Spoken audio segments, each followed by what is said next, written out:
सारे राज्यों में अपना मुख्यमंत्री बनाए, लेकिन उसको बनाने के बाद उन्होंने देखा कि इससे जो गरीब जनता है, जो जनता जिसका दमन हो रहा है, उसमें कोई परिवर्तन नहीं आता है। इसलिए प्रशांत किशोर जी पिछले 2 वर्षों से और इधर का 6 महीना जोड़िए तो पिछले 2.5 वर्षों से गांव-गांव पैदल घूम रहे हैं, यात्रा कर रहे हैं और अपने लोगों को भेज रहे हैं और ये सर्वे कराने के लिए कि उस गांव की दुर्दशा क्या है। तो गांव की जो सबसे बड़ी दुर्दशा है वो प्रशांत जी को ये दिखी कि सबसे बड़ी दुर्दशा महिलाओं की है। पुरुष तो चलिए 400-500 रुपए मजदूरी करके कमा भी लेता है, लेकिन दुर्दशा किसका है? महिला का है। शोषण किसका हो रहा है? उनके पति का हो रहा है। शराब पीने के कारण गरीब लोगों को जेल में डाल दिया जा रहा है और जो शराब बेच रहा है उसके ऊपर कोई कार्रवाई नहीं होता है। प्रशांत किशोर जी चाहते हैं कि जो दुर्दशा गरीबों का है, बुजुर्गों का प्रदेश बनते जा रहा है, उसको आर्थिक रूप से मजबूत कैसे किया जा सकता है। आप में से कई लोगों को पेंशन मिलता होगा 400 रुपये, लेकिन आप खुद से सोचिए कि उसका क्या वैल्यू है। आप अन्य राज्यों से उसको कंपेरिजन कीजिए, उसका मुकाबला कीजिए, तो आप देखिएगा बगल में उत्तर प्रदेश है, भाजपा का सरकार है, वहाँ 1000, दिल्ली में 2500, हरियाणा में 2000, झारखंड में 2000, फिर आपको कम क्यों मिलता है? क्यों? क्योंकि आपने वोट देने के लिए अपने बच्चों का चेहरा नहीं देखा, अपने माता पिता का चेहरा नहीं देखा। आप मोदी जी का चेहरा देख के वोट दिए, चलो मोदी जी प्रधानमंत्री बन गए। नीतीश जी का चेहरा देख के वोट दिए, चलो नीतीश जी प्रधानमंत्री बन गए। एक बार अपने बच्चों का चेहरा देख के वोट दीजिए, आपके बच्चों का भी भविष्य सुधरेगा। और ये भविष्य कैसे सुधरेगा? मोदी जी का 56 इंच का छाती सब कोई देखा है, लेकिन अपने बच्चे का सूखा हुआ छाती कोई नहीं देखा। जब वो चावल खाता है, साथ में जब दाल लेता है तो चावल बचा रहता है और दाल खत्म हो जाता है। बच्चा जब मांगता है तो उस माँ को देने के लिए नहीं होता है। ये दुर्दशा है हमारे बिहार का। तो प्रशांत किशोर जी चाहते हैं कि जो बच्चा पास खाने की भी आपूर्ति नहीं है, उसके लिए 1 से 15 वर्ष के बच्चा को पहले शिक्षा दिया जाए। क्यों? क्योंकि गरीबी से निकलने का मात्र 3 ही रास्ता है। पहला है शिक्षा, दूसरा है पूंजी और तीसरा है जमीन।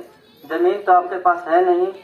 शिक्षा के नाम पे सरकारी स्कूल की व्यवस्था है जिसमें पढ़ के आप उच्च विश्व स्तरीय शिक्षा नहीं ले सकते हैं, और पूंजी की उपलब्धता सरकार कराती नहीं है, क्योंकि जिसके पास पहले से पैसा होता है उसी को पूंजी दिया जाता है। तो प्रशांत जी चाहते हैं कि आपके बच्चों के लिए एक बेहतर शिक्षा का उपलब्धता हो। जैसे प्राइवेट स्कूल का बच्चा बड़ा स्कूल में पढ़ने जाता है, आता है, अंग्रेजी में बोलता है, हिंदी में बोलता है, बाद में उसको मजदूरी करने की आवश्यकता नहीं होता है। प्रशांत जी चाहते हैं कि वही व्यवस्था आप जैसे लोगों के लिए भी हो। आप जैसे लोगों के लिए भी प्राइवेट स्कूल जैसा व्यवस्था हो जिसमें वो पढ़े, और जब वो घर आए तो आप उसके लिए अच्छा खाना बनाकर अपने बेटे का इंतजार कीजिए कि आपका बच्चा पढ़ के आया है, आपका बच्चा भी एक दिन डॉक्टर बनेगा, इंजीनियर बनेगा। पैसा के अभाव में वो असफल नहीं होगा। दूसरा है, जो बच्चा नहीं पढ़ा उसके लिए क्या करें भैया? पढ़ाने में एक बच्चे को कम से कम 20 से 25 साल लगता है, लेकिन जो बच्चा आज 15 साल 16 साल का हो गया है और नहीं पढ़ा, उसको नहीं पढ़ाया जा सकता है। पढ़ाइएगा फिर 20 साल लगेगा, 35-36 साल पढ़ेगा, उसके बाद कोई गारंटी नहीं है क्या करेगा नहीं करेगा। उसके लिए प्रशांत जी ये कहे हैं कि अपने ही क्षेत्रों में, बाहर गुजरात मुंबई बंगाल जाकर नहीं, अपने ही क्षेत्रों में रोजी रोजगार की गारंटी। वो कैसे होगा? यहाँ खेती होता है, खेती में क्या होता है? धान है, गेहूं है, गन्ना है, इससे ज्यादा कुछ नहीं होता है। लेकिन अगर आप कम जमीन में भी अगर आप सब्जी का खेती करते हैं तो वो अच्छा कमाई होता है, लेकिन उसमें मजदूरी की उपलब्धता कराना बहुत एक चुनौती होता है। तो प्रशांत जी क्या कहते हैं कि मनरेगा के तहत मजदूरों को जोड़ेंगे।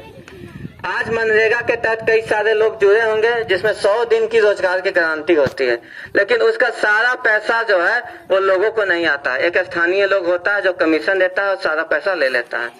प्रशांत जी चाहते हैं कि मनरेगा के तहत मजदूरों को जोड़ा जाएगा तो कृषि के क्षेत्र में उनको लगाया जाएगा। कोई भी किसान नकदी फसल का जो खेती करता है, जैसे में तंबाकू का, फल का, सब्जी का खेती करता है, तो उसमें मजदूर की आवश्यकता ज्यादा होती है। तो जो आपका घर का सवांग जो है, जो बाल बच्चा जो बाहर कमा रहा है, वो फिर से बिहार में आए और उसको मजदूरी उपलब्ध हो, और छोटे छोटे उद्योग लगाकर। अब भाई बताइए कि आप तो बच्चा के लिए बोल रहे हैं, बुजुर्गों के लिए बोल रहे हैं, अब बैठाए हुए हैं महिलाओं को, अब महिलाओं के लिए कुछ बोलिए नहीं रहे हैं। तो इसमें महिलाओं के लिए भी योजना है। महिलाओं के लिए क्या योजना है? आज आप लोग जीविका से जुड़ी होंगी। सप्ताह में 10 रुपया देना होता है, महीना में 40 रुपया देती हैं, सब महिला मिल के देती होंगी तो किसी किसी महिला जो योग्य होता होगा उसको लोन मिलता है 1% महीना का ब्याज पे। प्रशांत जी कहते हैं, और पूरा साल का 12% ब्याज लगता है। प्रशांत जी कहते हैं कि सिर्फ पैसा दे देने से विकास नहीं हो जाएगा, जब तक आप उसको बुद्धि नहीं दीजिएगा कि उसको करना क्या है तब तक कुछ नहीं होने वाला है। प्रशांत जी कहते हैं कि लोगों को वैसा स्किल सिखाओ, वैसा स्किल सिखाओ कि वो गुजरात में जाके फैक्ट्री में नहीं काम करे, वो खुद अपना फैक्ट्री लगा सके। अब आप सोचिएगा क्या ये संभव है? तो ये संभव है। कैसे संभव है आपको बताते हैं। आपका बच्चा स्कूल जाता होगा सरकारी स्कूल में, उसको सरकारी स्कूल में कपड़ा मिलता होगा। अब वो सरकारी स्कूल का कपड़ा आ कहाँ से रहा? कोई तो बनाता होगा, गुजरात, बम्बे, बांग्लादेश, चाहे कहीं भी। क्या वो कपड़ा आप उस स्किल को सीख कर, आप उस गुण को सीख के नहीं बना सकती हैं? बना सकती हैं। तो प्रशांत जी कहते हैं कि जीविका से जोड़कर आपको वो बुद्धि दिया जाएगा जिसमें आप कपड़ा सिलना, बैग बनाना, जूता बनाना सीख कर स्वयं रोजगार करें। शादी बराती में जो पत्थर बनता है ये वो स्वयं रोजगार करें और आर्थिक रूप से आप मजबूत हो। इसके लिए आपको जब स्किल सीख जाएगा तो 4% वार्षिक ब्याज दर पे लोन दिया जाएगा। जैसे आप 1 लाख रुपया का ब्याज लीजिएगा तो उसमें आपको सालाना 4% का ब्याज लगेगा, मतलब 1 लाख का 4,000। लेकिन अभी जो लोन मिलता है वो महीने का 1 पैसा का मिलता है, मतलब साल का 12%। तो प्रशांत जी कहते हैं कि ये 8,000 रुपये आपका बचेगा अगर आप 5 साल में उस पैसे को जमा करते हैं, तो सिर्फ आपको 4-5 20,000 रुपया का ही ब्याज लगा। तो आपको उससे कितना बचा? 12-5 60 और 4-5 20, मतलब 40,000 रुपया की बचत हुई। कल जो है प्रशांत जी की यात्रा आने वाली है। यहाँ चक्रवृद्धि मोड़ से प्रशांत जी की यात्रा गुजरेगी। सबसे पहले भगवानपुर हाट से आएगी। कैसे आएगी उसकी योजना की जानकारी ज्योति भाई देंगे। दीजिए आप बोल आप दीजिए। कैसे आएंगे? आप बोल दीजिए पहले। माननीय प्रशांत किशोर जी भगवानपुर मोड़ से होते हुए चक्रवृद्धि ब्याज पर